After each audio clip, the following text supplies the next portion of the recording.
Good afternoon. Welcome to the Joint COVID Task Force briefing. We will start with a few slides. Total COVID-19 cases to date, 217,112. New cases reported today, 1,078. 571 of those new cases are pediatric cases. The 7-day average of cases per day is now 1,251. That is down from the 1,699 average we reported this time last week, and a 45% decrease from the 2,305 average 2 weeks ago. Next slide. The test positivity rate has also decreased since last week. It is 25.9% today, down from the 30.1% rate we reported this time last week. Next slide. As this graph shows, surveillance testing of positive samples shows that the Omicron variant is now the dominant variant in Shelby County, with more than 99% of samples tested indicating the Omicron variant. Next slide. The effective reproductive number, or RT, of the virus is now 1.03, down from 1.27 reported last week. The total COVID-19 hospitalizations as of yesterday, 667, with 130 in the ICUs and 537 in acute care. We have noted what appears to be a downward trend in hospitalizations in the past 2 weeks. Next slide. Currently, there are 15,623 active cases in Shelby County, which is a 26% decrease from the 21,251 active cases reported just 1 week ago. Once again this week, active cases among children ages 0 to 17 have remained high at 5,133 cases. Next slide. This map shows active cases by zip code, with the darker areas representing places with more active cases. Next slide.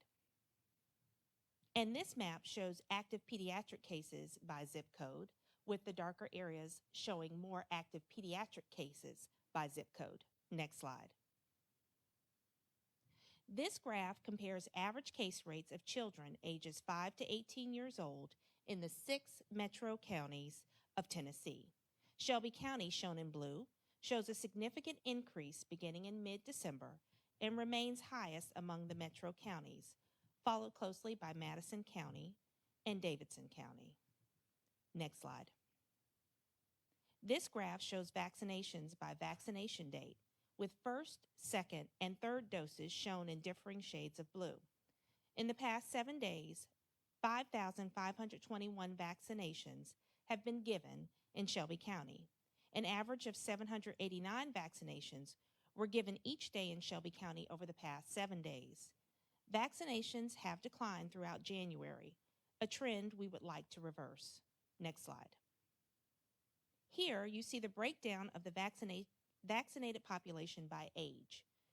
58.9% of Shelby County's overall population has received at least 1 dose of vaccine, and the percent fully vaccinated, having completed the series of 2 doses or more, is 50.7% of the population. The age 65 to 74 population is the most heavily vaccinated, with 79.9% fully vaccinated, and 27.5% of children aged 5 to 17 are now fully vaccinated. And we are proud to report today that 70.2% of the overall population age 18 and older has now received at least 1 dose of vaccine. That is an important milestone set last year by President Biden. 61% of the 18 and older population is now fully vaccinated, having completed the series of at least 2 doses. Next slide. Last year, the COVID-19 Joint Task Force set a goal of vaccinating 70% of the entire population of Shelby County, and we are now closing in on that goal. More than 472,822 residents are now fully vaccinated, representing 50.7% of the total population, and 58.9% of the total population has received at least 1 dose of vaccine. we are making progress to reach this goal. That is the end of the slides. On January 31st, Health Order number 29 will expire, and the Health Department will transition away from issuing formal health orders. Instead, the department will post the most current information and recommendations on the shelby.community website each day. This will allow us to provide more timely updates on vaccination eligibility, testing information, and safety recommendations.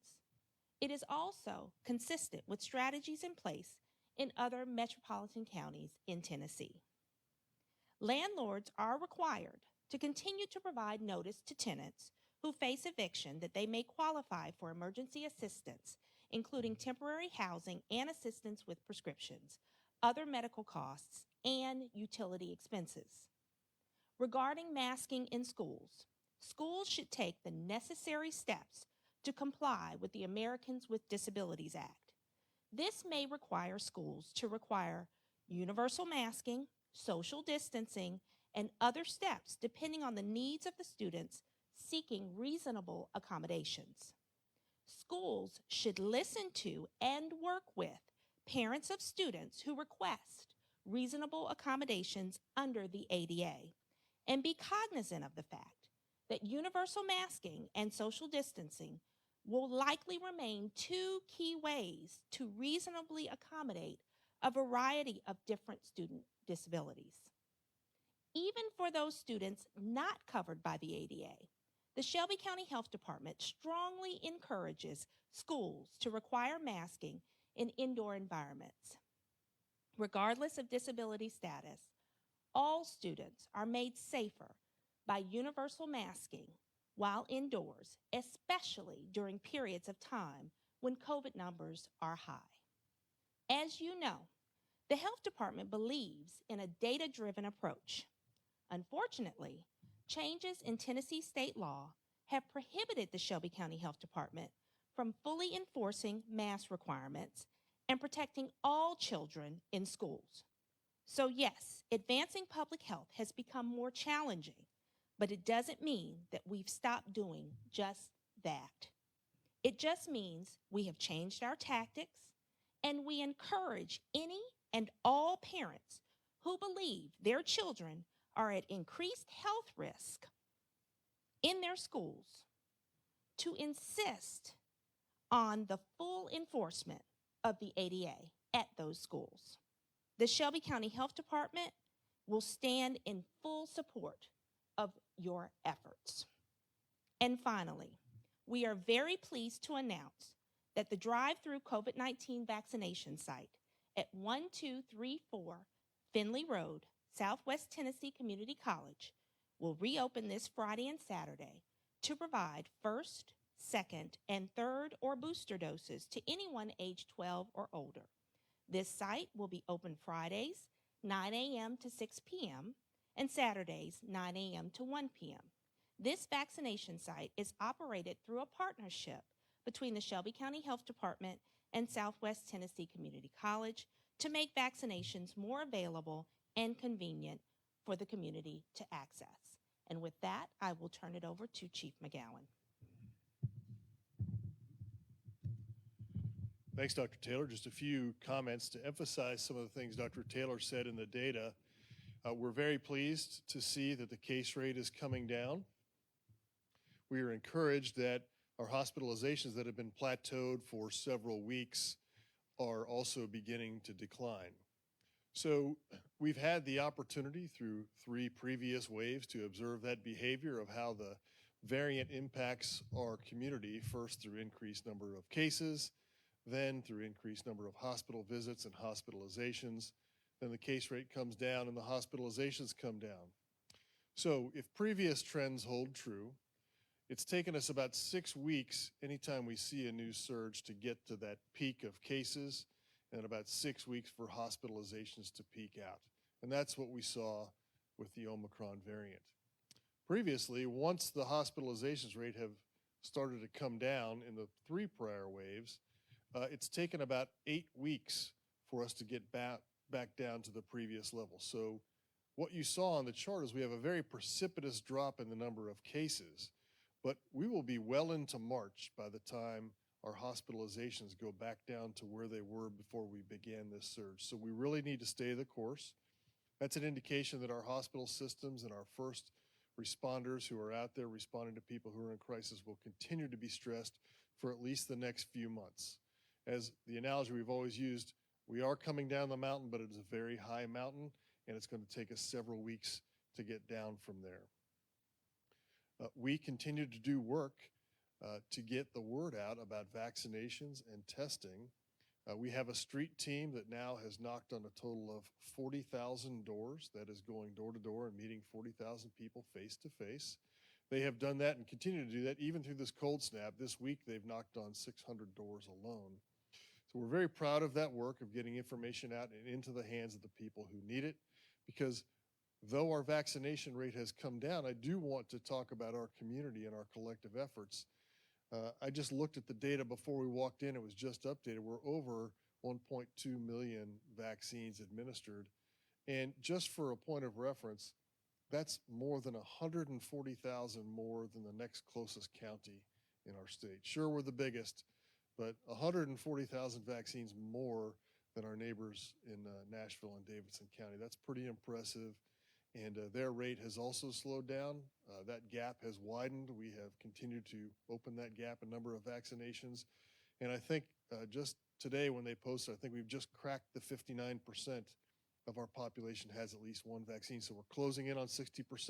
We're well above 50% fully vaccinated. As Dr. Taylor said, over 60% of our people now of the eligible population are vaccinated. So we're closing in on our goal that we set what seems like forever ago, but a year ago we started this journey, and more than 400,000 people fully vaccinated, which is really good.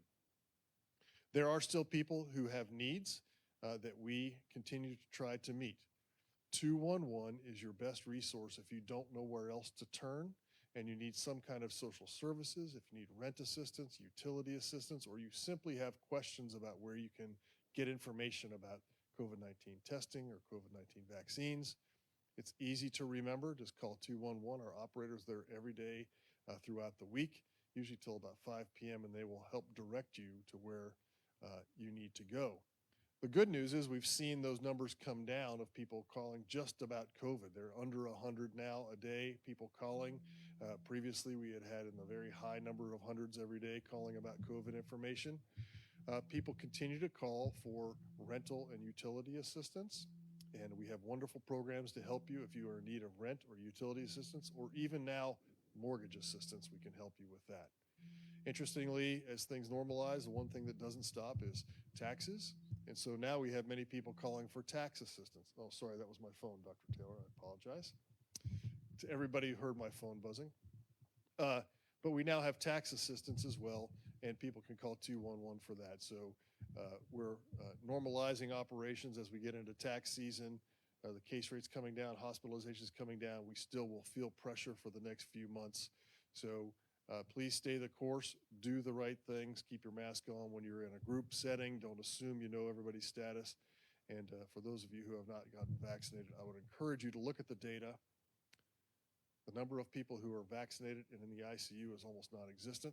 The number of people who have died who have been fully vaccinated is very, very small relative to the overall numbers, whereas the numbers of people who are in those categories who are unvaccinated make up almost the entire population. So do the right thing, take the opportunity to do that, to get yourself vaccinated, and take all the precautions you need, especially in large groups. So with that, I will stop and turn it over to anybody who has any questions.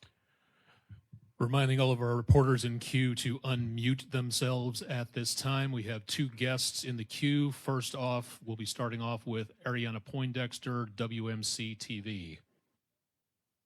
Hi, good afternoon. Quick question, and my apologies if this was mentioned already, but could you speak to the reporting of COVID-19 deaths in Shelby County and what that snapshot looks like right now?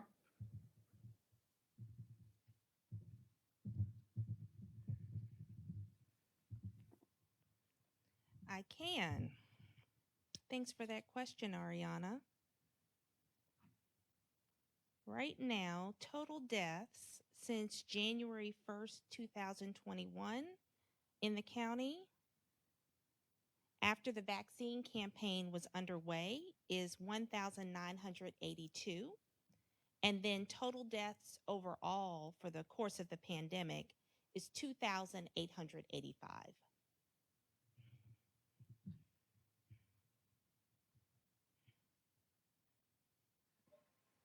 Ariana, do you have a second question? Could you kind of put that into perspective, and as far as what that means or looks like? There was a discussion in the meeting this morning about, while infections or cases may be going down, are deaths going up? And so could you just, dispel that or say, hey, that's not quite what's happening, or kind of just, again, put that into perspective for us? Great question. So really, with any surge, you will see a surge in deaths just because it's a pattern that has repeated over and over again. So first you have an increase in cases. That's usually followed 2 weeks later by an increase in hospitalizations. And then 2 weeks after that, an increase in deaths. So right now, we are seeing an increase in deaths in comparison to where we were prior to the Omicron surge.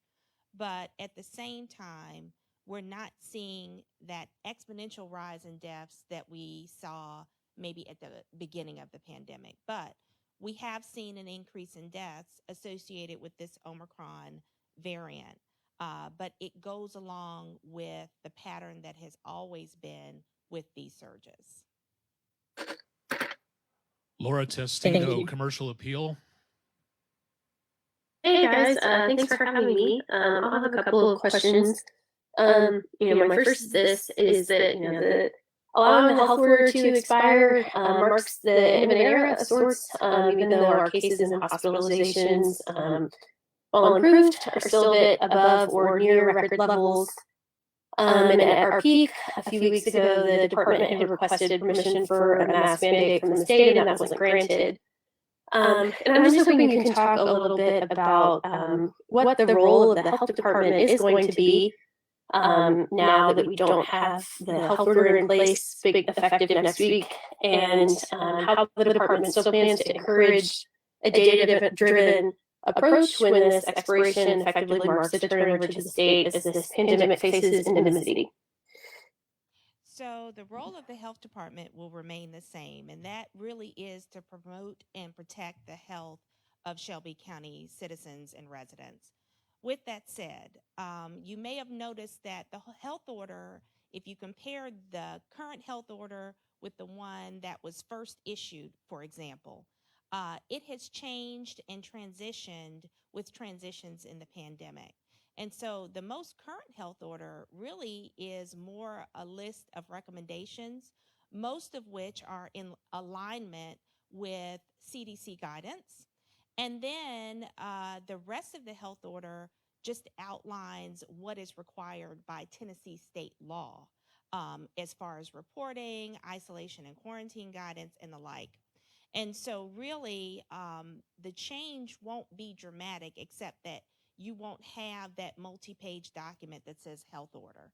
We will still continue to highly encourage and recommend masking wherever possible to make sure that our rates of transmission continue to go down.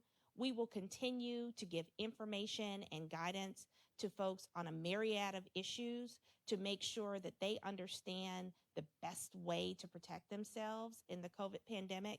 And then the other thing that we will do, at least in this COVID space, is to make sure that if we do have folks who are concerned about their health risks in regards to COVID and different policies that are enacted now to keep us from acting in a regulatory manner, we will be the place for data and science and a data-driven approach to make sure that they can challenge those regulations that they believe are putting them at greater risk. So the health department will continue to play its role in a variety of ways, even past COVID, and I won't get into that long list. But we will continue to play a very vital role in this community to make sure that we're protecting the health of Shelby County. Thank you. This next question is in a similar vein, but just want to be more specific on schools. The requirement to mask if a school or district was bound federally to the ADA was one of the kind of last functional pieces of this health order that will expire next week. Most public school districts in the county have ignored the department's authority on that school masking. Some of those have still seen, COVID positivity rates among students as high as 2 and 3% over the last couple of weeks. And also higher than normal for teachers, which, of course, in addition to health implications, causes logistics challenges. You mentioned a little bit about supporting the parents that are seeking full compliance with the ADA. And I guess I'm just curious too, if you could talk a little bit about what the health department's role would be to school districts so that they can allow some mitigation efforts even as the pandemic is going to continue under more restrictive state law. So you may have answered your own question, but I'll try to answer it as well. Remember that the ADA, or the Americans with Disabilities Act, is a federal law. And what that means is that the federal government has the authority to enforce that law. Now, we had that law in our health order as a reminder to school districts and everyone else that reasonable accommodations should be made for students with disabilities. But the other thing to remember is that just because we won't have a health order anymore doesn't mean that the ADA goes away. And what we at the Shelby County Health Department want parents to know, particularly parents that are concerned about the ADA not being fully enforced, we want them to know that Shelby County Health Department is in full support of your efforts to ensure that the ADA is fully complied with within your school district. If that means that we need to come in and provide data, we will continue to do that. If it means that we need to come in and provide information that will help you to inform the federal government that the ADA is not being complied with, we will do that. We stand in full support of upholding federal laws, and we must comply with the Tennessee state law that says that we can no longer, as a health department, issue a mask requirement. But we still stand in full support to make sure that the ADA is completely complied with. Those are all of our questions for today. Any closing statements? I would encourage everyone as a community to remember that we are in this together. Like Chief McGowen shared, we have done a great job with our vaccination efforts. People have gone out, they have responded, but we still have a large group of people in Shelby County who are still on the fence about getting vaccinated. And I'm speaking directly to you. Now is the time to protect yourself. Yes, we know the numbers are coming down. We know that things are looking better. We know that spring will be here soon and folks are going to be getting outside and doing some things that they've been wanting to do for a while. But we also know that COVID is still with us, but we have ways to protect ourselves in ways that we didn't have a little over a year ago. So now's the time, if you are eligible, to get vaccinated to protect yourselves. We know with this last surge with Omicron, folks who were fully vaccinated and boosted had way more protection than the unvaccinated, and even people who had just completed that series but no booster. So get vaccinated, continue to wear your mask in indoor public spaces where you do not know the vaccination status or the illness status of the people you're around, and continue to do the right thing, not only for yourself and your family, but for the community. Thanks, everyone. We'll see you next week.